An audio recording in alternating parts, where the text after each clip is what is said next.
Selamat hari Sabtu pendengar podcast Jejak. Hari ini aku Yeni mau membahas atau mengundang salah satu teman kita, Lisa, yang founder di Dirsalirang. Jadi salah satu yang ada di Solo yang mereka fokusnya pada kekerasan atau pelecehan seksual seperti itu, dan aku sendiri juga ingin tahu lebih dalam mengenai Dirsalirang. Mungkin juga teman-teman ingin tahu juga, maka pada hari ini aku dan Yeni mengajak Lisa untuk ngobrol-ngobrol membahas seputar lebih jauh tentang Dirsalirang itu sendiri. Dan aku dan Yeni mengundang Lisa. Halo Lisa. Halo Lisa. Halo teman-teman. Nah, Lisa ini UNS juga, ya kan? FKIP Sosiologi, ya Lis? Iya, betul. Aku FKIP, Pendidikan Sosiologi Antropologi. Angkatan 2015 juga. Sama kayak kalian. Waduh, sama-sama. Aku juga baru tahu tadi sebenarnya.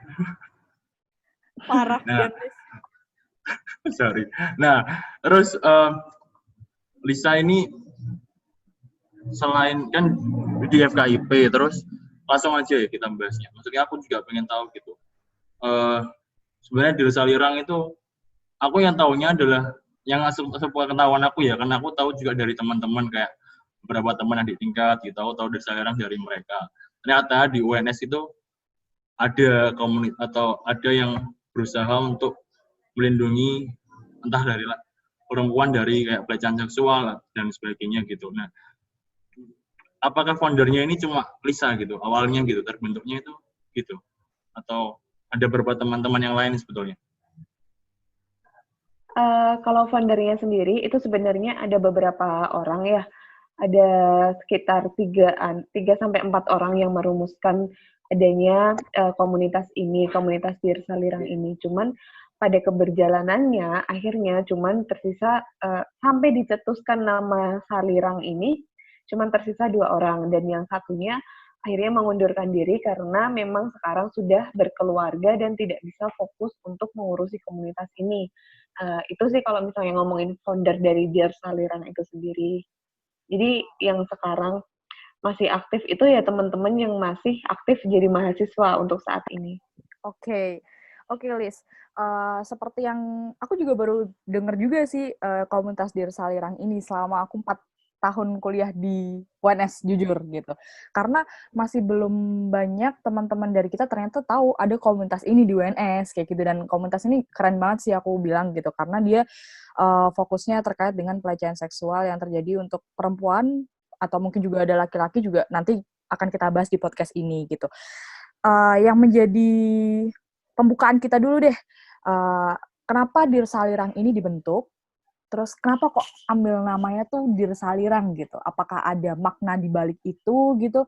Atau mungkin itu adalah singkatan atau gimana? Bisa dijelasin nggak, Lis?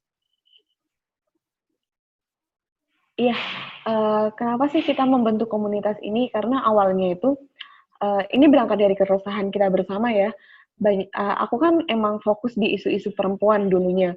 Nah, banyak banget nih yang pada lapor ke kita, ke aku sama temenku ini soal kasus-kasus pelecehan yang ada di kampus. Tetapi kita tuh bingung gimana cara mengadvokasinya, terus wadah apa atau lembaga apa yang bakal mewadahi kita untuk mengadvokasi kasus-kasus ini. Nah, berangkat dari keresahan bersama ini, kita akhirnya membentuk suatu komunitas yang kita bertujuan untuk mewadahi teman-teman yang menjadi korban. Kita mau mengadvokasikan kasus-kasus teman-teman korban, kita mau memberikan pelayanan, kita mau memberikan advokasi, baik advokasi secara hukum maupun advokasi secara layanan psikologis kayak gitu. Kita membantu dan mendampingi teman-teman menyelesaikan suatu kasus. Tujuan kita itu seperti itu. Terus kenapa sih kita ngambil nama Dirsalirang? Salirang itu sendiri, itu tuh sebenarnya singkatan dari sambut, lindungi, dan rangkul. Karena apa? Karena kita itu menyambut teman-teman yang menjadi korban. Gini loh, jadi korban itu kan banyak banget nih ketakutan untuk speak up, untuk ngomong, takut dihakimi, takut dijudge, takut tidak diterima. Karena kita kan hidup di budaya, di sistem masyarakat yang selalu menyalahkan korban. Ya kenapa kamu nggak bisa jaga diri? Pasti kayak gitu kan. Nah, kita itu berangkat dari situ, ayolah kita menyambut teman-teman korban, bahwa korban itu nggak salah kok. Korban itu bukan pemicu terjadinya kasus-kasus seperti itu. Nah, itu dari sambutnya. Terus lirangnya itu dari lindungi dan rangkul. Kita melindungi semua korban, kita memberikan ruang aman kepada korban, dan kita merangkul korban. Kayak, kamu tuh masih worth it kok menjadi manusia, walaupun kamu sudah menjadi korban, kamu menjadi penyintas, tapi kamu tetap worth it sebagai manusia, kayak gitu. Intinya sih kayak gitu kalau Salirang. Kalau Dir itu kan cuma sapaan, hai Dir, Iya. kayak gitu-gitu loh. Oke. Wow, ternyata keren ya, bermula atau berawal dari keresahan masyarakat yang dimana aku pun sebagai perempuan pun sebenarnya juga ada beberapa teman-teman aku juga yang cerita gitu. Maksudnya aku habis, misal nih, kemarin-kemarin itu waktu bimbingan skripsi gitu kan, aku kena ini nih sama dosen, gila dosennya gini gini gini. Bener juga ya, kalau kayak gitu kita mau advokasinya kemana ya gitu kan, kayak mau ke polisi langsung kok agak Iya. susah gitu kan. Terus kalau enggak kok rasanya nggak adil banget kayak gitu. Wah, keren keren keren untuk di Nah, Salirang ini gitu kan. Terus ada Ini pertanyaan lagi awal nggak? karena awal itu terbentuknya tahun berapa tuh? berdirinya awal tahun 2019. Nah, Oh, aku berarti Aku oke. ya kita bertiga udah akhir-akhir itu ya. Iya, makanya. iya, Keren Keren, banget keren, kamu ya keren. mendirikannya udah Sumpah, pas akhir-akhir kuliah. sumpah, sumpah, sumpah, Delis. Kalau misal ini masih ada dulu, awal 2015, aku ikut deh, beneran deh. Beneran, sumpah. Aku baru tahu. nah kayak yang Jenny ceritain tadi kan, banyak nih kasus-kasus kayak misalnya lagi bimbingan skripsi, terus dilecehin sama dosen pembimbingnya, kan kita bingung Yes, ya mau betul. mengadvokasikannya seperti apa. Ha-ha. Nah, teman-teman Salirang ini salah satunya, selain memberikan layanan advokasi, kita juga mendorong kebijakan kampus untuk adanya SOP penanganan kekerasan seksual. Nah, kita udah mulai menyusun nih bareng teman-teman dari dosen FH UNS, ada beberapa Oh, dosen FH UNS, dosen FISIP, kemudian pusat kajian gender UNS untuk wow. terbentuknya SOP ini. Jadi nanti goals-nya kita itu punya SOP atau semacam undang-undang lingkup kampus untuk menangani kasus kekerasan seksual ini. Jadi nggak akan ada lagi nih semena-mena dosen yang semena-mena mentang-mentang lagi bimbingan dia bisa seenak jidat ngelecehin mahasiswinya atau mahasiswanya kayak gitu. Bahkan bisa juga dibikin kayak unit kerja gitu nggak sih, Lis? Kayak kemungkinan untuk, kan Iya, tadi udah ada benar-benar. undang-undang, bener kan? Iya, iya, bener-bener. Oke, paham. Kuiris. Apa namanya? Ini kan kasus misal tadi Kak Yeni bilang misal dari dosen atau ke mahasiswa gitu. Tapi aku juga mungkin juga pernah disarang nanggepin kasus kayak misal ada mantan pacar, mantan gebetan mau nyebarin foto atau video gitu-gitu. Itu juga pernah ada di diri Salirang nggak? Kayak ada yang mencoba mau bercerita dia punya masalah soal itu kayak gitu-gitu. Atau iya, enggak itu gini, malah gini, Mana? aku tambahin. Atau enggak kayak semacam fokus kegiatan dari Salirang ini tuh apakah hanya cukup atau melingkupi mahasiswa Mahasiswa dengan UNS gitu. dosen, begitu aja, atau ada juga ya mahasiswa UNS tapi dengan pihak luar atau sesama mahasiswa UNS kayak gitu. Oh ya lingkupnya oke. gitu. Menjawab Jenny dulu ya, kayak sebenarnya lingkup dari Salirang ini nggak cuma mahasiswa ke dosen, mahasiswa ke mahasiswa, tapi kita melindungi semuanya. Misalnya kita kan nggak menutup kemungkinan pelaku itu dari misalnya sivitas akademika yang lain, misalnya pegawai yang ada di lingkup kampus atau tukang apa yang ada di kampus gitulah. Pokoknya seluruh sivitas akademika yang ada di kampus kita berusaha untuk ngerangkul semuanya. Jadi meskipun mahasiswa sama mahasiswa atau mahasiswanya anak luar UNS tapi korbannya anak UNS, kita berusaha untuk mengadvokasikan juga kayak gitu. Oke. Nah, kalau menjawab Dendris tadi, kayak misalnya, ada nggak sih kayak misalnya kasus yang cerita ke teman-teman Salirang atau minta diadvokasikan sama teman-teman Salirang terkait KGBO. KGB itu kekerasan gender berbasis online ya, kayak misalnya ancaman penyebaran foto, ancaman kemudian revenge porn, kayak gitu-gitu. Ada banyak, bahkan selama pandemi corona ini meningkatnya itu banyak banget. Selama corona ini terhitung dari bulan April sampai bulan Desember ini setidaknya ada 5 aduan yang masuk ke teman-teman Salirang soal KGBO ini, kekerasan gender berbasis online. Karena semakin bertransformasinya zaman kan semakin terbuka banyak banget nih celah-celah kekerasan seksual yang mengintai kita semua. Nah, gitu sih kalau untuk kekerasan gender berbasis online banyak banget sebenarnya. Oke. Lalu Lis, tadi kan Lisa bilang kalau misal dari Dir Salirang sendiri itu membantu teman-teman yang menjadi korban baik secara sisi hukumnya maupun secara sisi psikologisnya gitu. Berarti bisa nggak aku nanya juga terkait dengan tanggapan atau gimana Salirang ini menanggapi kasus-kasus tersebut sejauh ini, apakah udah ada yang sampai ke ranah hukum atau hanya cukup di advokasi lalu dapat psikologi aja atau gimana gitu. Berarti itu juga sambut juga pertanyaannya sama, berarti ada di Salirang ini punya kerjasama dengan beberapa pihak profesional terkait dong berarti gitu. Iya, betul. Sejauh ini kalau kita mengadvokasi kasus, kita itu kan mengutamakan perspektif korban gitu ya. Kenapa? Apa yang dimaksud perspektif korban adalah kita itu tergantung korban. Korban maunya apa? Kita tidak bisa memaksakan kehendak kita sebagai seorang pendamping. Karena apa? Karena bagaimanapun juga keselamatan, kesehatan korban itu yang utama kayak gitu. Nah, kebanyakan dari teman-teman yang masuk ke Dir Salirang ini tidak mau melanjutkan ke ranah hukum karena memang hukum yang ada di Indonesia, di tempat kita saat ini, itu tuh belum komprehensif untuk melindungi teman-teman korban kayak gitu. Nah, kalau misalnya ada nggak sih kita kerjasama? Ada, kita kerjasama sama teman-teman sama LSM namanya Spekham Surakarta, sama juga dengan beberapa. Nah, Spekham Surakarta ini juga di dalamnya itu juga menyediakan lawyer, menyediakan bantuan hukum, menyediakan layanan psikologis, rujukan psikologisnya akan ke siapa. Terus kita juga bekerja sama Komnas Perempuan juga untuk mendampingi kita agar kita tuh jalannya tuh benar gitu loh. Karena pasti kan yang namanya berproses itu kan tumbuh kembangnya itu kan pasti ada kesalahan. Nah, kita tuh butuh orang-orang yang bisa mengkoreksi kita kayak gitu. Oh, oke. Ya, aku itu deh nanya. Tadi siang pun sedikit banyak udah ngobrol sama Lisa. Terus ini soal itu loh apa penampilan perempuan gitu.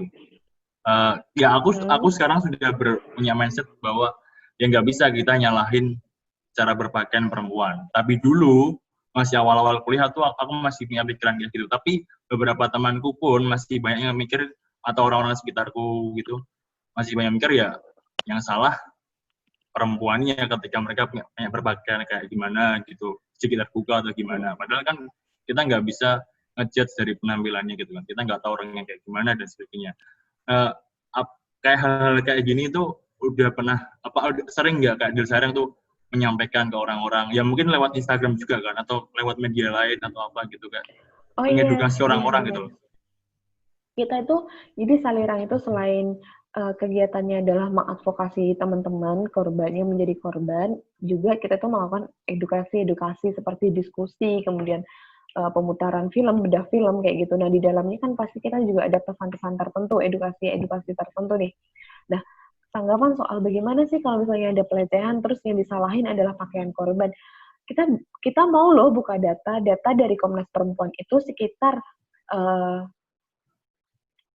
lebih banyak yang menjadi korban itu adalah mereka yang berpakaian tertutup ketimbang mereka yang berpakaian terbuka. Nah, ini kan sebenarnya sudah membuktikan bahwasanya pakaian itu tidak mempunyai korelasi terhadap tingkat pelecehan seksual. Itu yang pertama. Yang kedua adalah kalau misalnya perempuan yang jadi korban disalahin karena pakaiannya, harusnya aku malah menjawab, kasihan ya laki-laki, mereka tidak punya otak untuk mengendalikan dirinya sendiri sampai harus melecehkan. Kalau aku sih jawabnya kayak gitu, karena bagaimanapun juga kita kan manusia dilengkapi oleh akal dan pikiran yang sehat, yang bisa mengendalikan diri kita sendiri. Masa cuma melihat baju terbuka sendiri sedikit, nggak bisa mengontrol apa yang menjadi hawa nafsunya. Kan kita kan punya akal pikiran yang bisa mengontrol diri kita sendiri. Kenapa harus perempuan yang disalahin? Kalau menurut aku nggak bisa kita menyalahkan salah satu pihak saja, karena yang terjadinya suatu tindak kejahatan itu tergantung dari niat pelaku kayak gitu. Ya kan hal kayak gini ya masih sering terjadi juga kan, meskipun ya entah di media sosial atau dimanapun di sekitarku juga. Mungkin kurang apa ya, orang-orang kayak gitu mungkin kurang mendapat edukasi gitu menurut aku, karena aku juga dulu pernah berpikir seperti itu gitu. Dan pada ketemu beberapa teman melihat informasi bahwa ya kita nggak bisa menyalahkan salah satu pihak aja, aku setuju sama kamu. Jadi menyalahkan salah satu pihak itu nggak menyelesaikan apapun gitu. Kita juga harus, ya bisa jadi yang salah juga sih yang berpikiran bahwa kalau perempuan salah dalam berpakaian, maksud aku si cowoknya gitu. Jadi si cowoknya juga bisa salah karena nalarnya nggak dipakai gitu. Kayak kamu bilang dia nggak ada otak, ya itu bisa jadi benar banget gitu. Benar. Oke, terus dari tadi kan kita bahasnya terkait korban ini adalah gendernya adalah perempuan gitu. Nah, sejauh ini semenjak Salirang terbentuk gitu sampai sekarang, apakah ada kasus terkait dengan pelecehan seksual yang itu gendernya adalah laki-laki, Lis gitu? Karena ada juga. Ada. Wow. Ada. Itu kira-kira kasusnya tentang apa gitu? Dan maksudnya kalau kekerasan dalam pacaran. Buset. Cowoknya di bawah ceweknya. Oke. Wow. Sebenarnya kalau dalam konstruksi pikiran masyarakat patriarkis pasti bilangnya, wih, lu banci banget sih kok. Maaf ya. Pasti kayak gitu. Lo kok ini banget sih masih bisa di bawah cewek, lo kok bisa dikuasai sama cewek, lo kok bisa dapat abusif gitu kan? Dari cewek kayak gitu. Culun banget sih lo, laki bukan kayak gitu. Padahal kan ini loh, laki maupun perempuan kita semua itu bisa berpotensi menjadi korban pun menjadi pelaku kayak gitu. Nah, bukan salah laki-laki itu yang menjadi korban. Bukan berarti laki-laki itu tidak mencerminkan dirinya laki-laki, karena kita kan selalu dituntut untuk maskulin nih kalau laki nih, kalau perempuan selalu dituntut untuk feminim. Itu kan salah satu ciri pemikiran patriarki yang sangat merugikan kita semua nih. Padahal kita pernah kok menangani kasus di mana itu kasus kekerasan dalam pacaran, laki-lakinya itu kena abusif gitu loh dari si perempuannya kayak gitu. Ya dipukul, kemudian dipukul sampai luka fisik kayak gitu ada. Wow, tapi sejauh ini yang paling gimana Mas bilangnya berkesan sih, yang paling ngena deh ketika di Salirang ini mendampingi atau merangkul teman-teman atau korban-korban dari pelecehan seksual ini, kira-kira apa yang paling ngena? Ada nggak 1 atau 2 kasus gitu yang masih gila nih, paling parah banget nih gitu? Ada sih, ada 2 kasus. Yang pertama ya, aku nggak bisa menyebutkan secara detail kasus ini, cuman ini kasus mahasiswa, salah satu mahasiswa kita di UNS.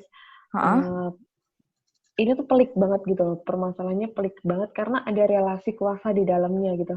Relasi kuasa dengan salah satu dosennya kayak gitu, tapi si korban ini tidak mau membawa lebih lanjut ke jalur hukum, pun tidak mau nge-blow up ke pihak birokrat kita, ke rektorat kita.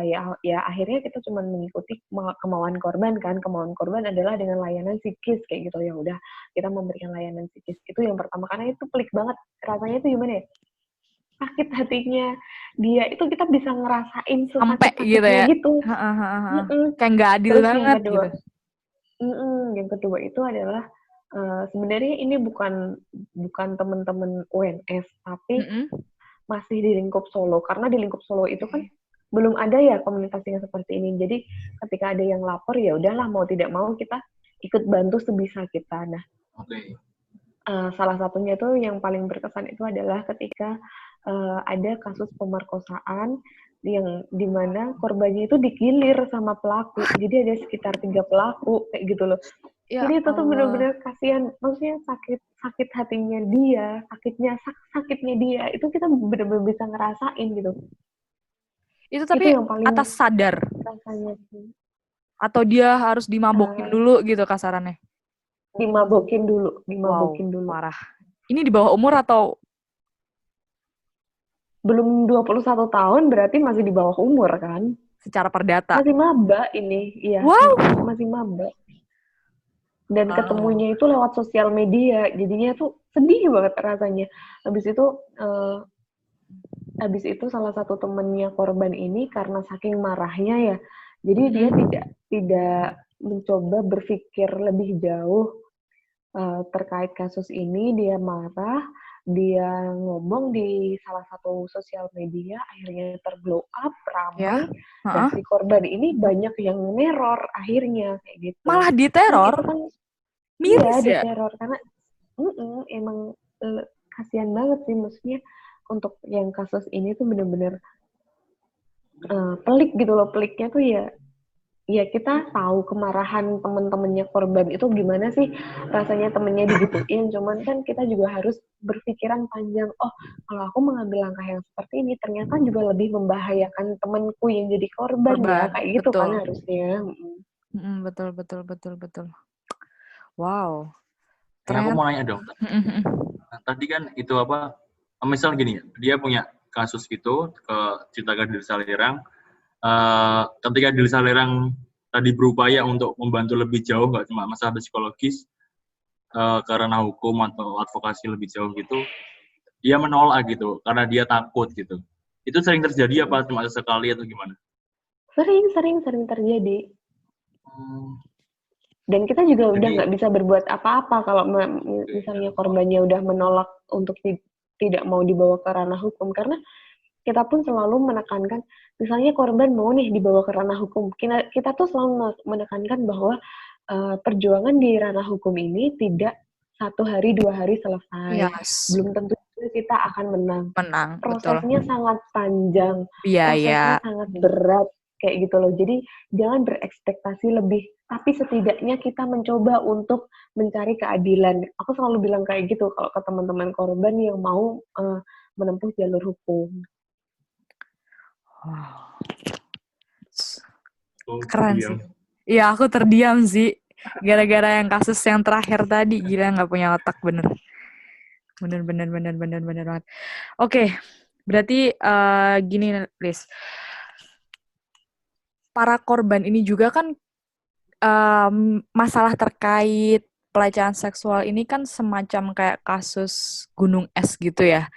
Maksudnya di atas itu tuh kayak akan sepi-sepi. Bahkan aku tuh nemu data gitu bahwasanya terkait dengan kekerasan seksual, khususnya yang seksual itu di tahun 2019 itu kan terdaftar di Komnas Perempuan itu ada 4.898 kasus seluruh Indonesia. Dan itu mengalami penurunan gitu dari tahun kemarin gitu. Yang tahun kemarin itu sampai mencapai 5.280 kasus. Oke, bener, turun gitu.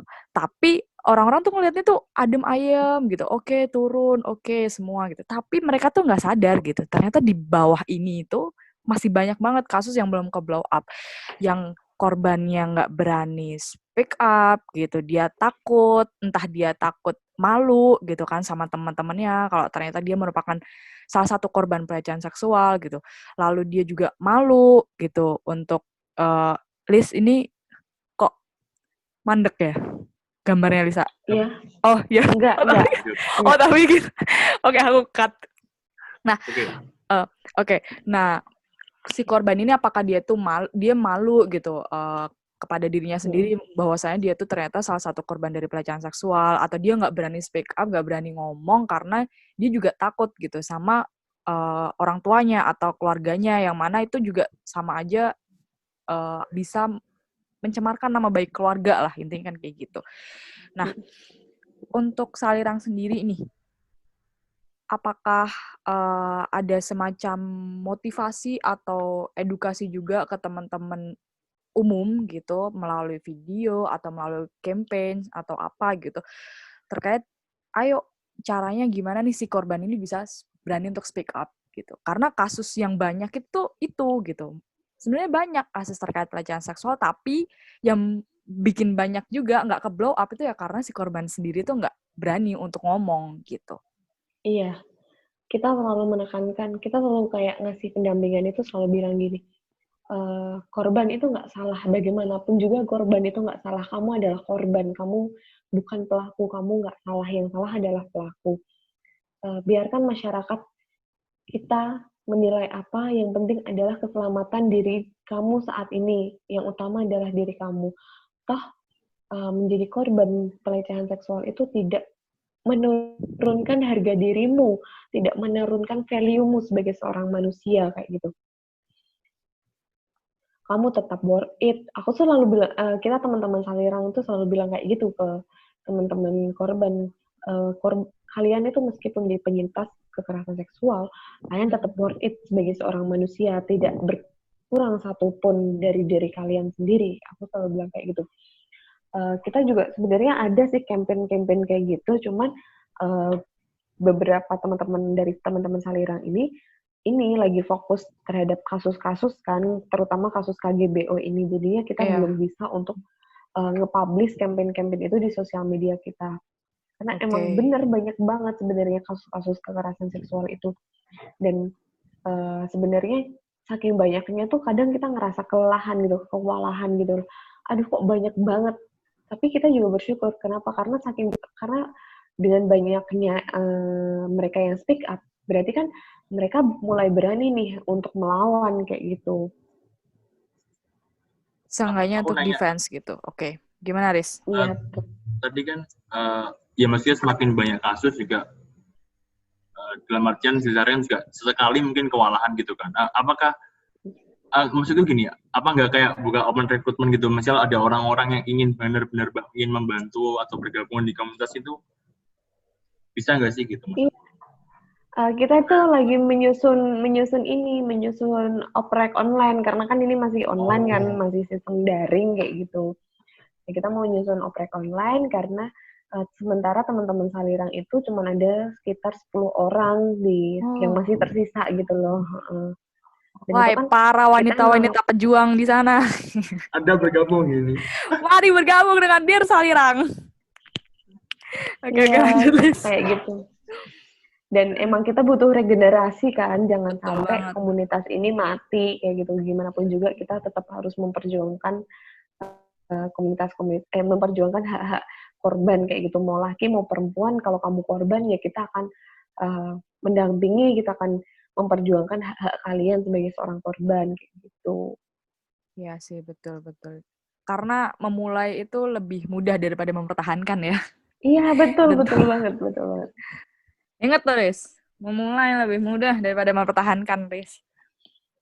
Oke. Gimana? Ya, aku cuma mau bilang gini sih. Meskipun aku juga gak pernah mengalami kasus pelecehan gitu. Tapi beberapa temanku emang pernah ada dan mereka juga kurang berani untuk ngomong gitu. Dan tujuanku ngobrol sama Lisa ya agar orang-orang, terutama di Solo kan, teman-temanku di Solo kebanyakan kan, agar orang lebih tahu gitu bahwa ada komunitas ini yang dengan senang hati, dengan baik hati ingin membantu kalian gitu apabila ada masalah, dan mereka masih terbuka juga kan, secara masih terbuka untuk semua orang, entah perempuan, entah laki-laki, dan sebisa mungkin masih membantu gitu. Dan aku juga senang ada Dir Salirang ini. Pas aku kenal Lisa juga ternyata ada juga gitu di Solo gitu, dan semoga kedepannya juga selalu bisa makin berkembang gitu, harapanku sendiri. Amin. Sebenarnya kan tujuan Dir Salirang ini lingkupnya cuma UNS doang ya, tapi karena melihat teman-teman kemarin kan kayak ada di kampus tetangga kita nih agak rame juga kasusnya, akhirnya kita lagi mau mulai membentuk sama teman-teman kampus-kampus lain seperti UMS, IAIN kayak gitu. Iya, harus lebih dikembangkan sih. Biar Iya, cakupannya harusnya lebih luas lagi kan gitu. iya. Kita kan berusaha untuk menciptakan kampus ramah terhadap setiap insan yang ada di dalamnya gitu. Betul. Wow. Cukup menarik ya pembahasan kita hari ini terkait isu pelecehan seksual terhadap perempuan dan laki-laki dan siapapun itu gitu. Bahwasanya sebenarnya yang aku bisa dapat pelajaran di sini adalah jangan dipendam sendiri gitu kan. Ketika pun kita menjadi korban, bukan berarti kita yang salah gitu. Kita bener gitu. Tadi pun juga Lisa udah bilang kalau terkait dengan perempuan yang dia menggunakan pakaian yang terbuka atau dan sebagainya, itu tuh bukan menjadi satu indikator bisa banyak dilakukan pelecehan seksual, bahkan malah data berbicara sebaliknya gitu kan. Jadi jangan dipendam sendiri, kalaupun memang menjadi korban, kita harus berani untuk speak up dan untuk ngomong, karena ketika kita ngomong itu bukan berarti kita menjadi pecundang gitu. Bahkan kita menang gitu. Seenggaknya kita bisa mempertahankan harga diri kita mencari keadilan untuk kita sendiri gitu. Ya sih. Ketika kita ngomong tuh bukan berarti nilai yang ada di diri kita tuh menjadi berkurang gitu kan. Aku setuju banget tadi. Kita tetap worth it gitu lah kasarannya gitu. Iya. Betul banget. Terus ada pesan-pesan terakhir untuk teman-teman, last statement untuk teman-teman di luar sana, Lis, yang dia pun juga masih memperjuangkan dirinya lah untuk mencari keadilan ketika dia menjadi korban pelecehan seksual, ataupun dia salah satu pejuang-pejuang yang sama seperti Lisa dan kawan-kawan Salirang juga gitu. Kalau buat teman-teman korban, aku cuma selalu berpesan bahwa bagaimanapun orang lain berusaha menghancurkan hidup kalian, kalian tetap harus berdiri karena kalian tetap worth it, kalian tetap berharga, tidak ada yang berkurang dari diri kalian, jadi tetap semangat untuk menjalani hidup. Kayak gitu. Kalau untuk teman-teman yang memperjuangkan hak korban, jangan lelah, jangan patah semangat. Halangan dan rintangan itu pasti ada, tapi yakinlah bahwa memang keadilan itu pasti akan bertemu untuk kita kayak gitu. Terus untuk teman-teman general nih yang belum melek terhadap isu-isu seperti ini, bahwasanya kita itu sangat lekat loh sama permasalahan-permasalahan yang ada di sekitar kita, misalnya kekerasan seksual. Ayolah buka mata, kita saling merangkul, saling membuat ruang aman, karena siapapun itu, baik laki-laki maupun perempuan, itu berhak untuk hidup aman dan nyaman di dunia ini. Gitu. Orang hak asasi kita aja dijaga ya, hak asasi kita aja dijaga, dilindungi oleh negara gitu. Jadi jangan sampai takut untuk kawan-kawan di sana untuk speak up. Gerakan speak up gitu. Oke, terima kasih Lisa untuk bincang-bincangnya hari ini.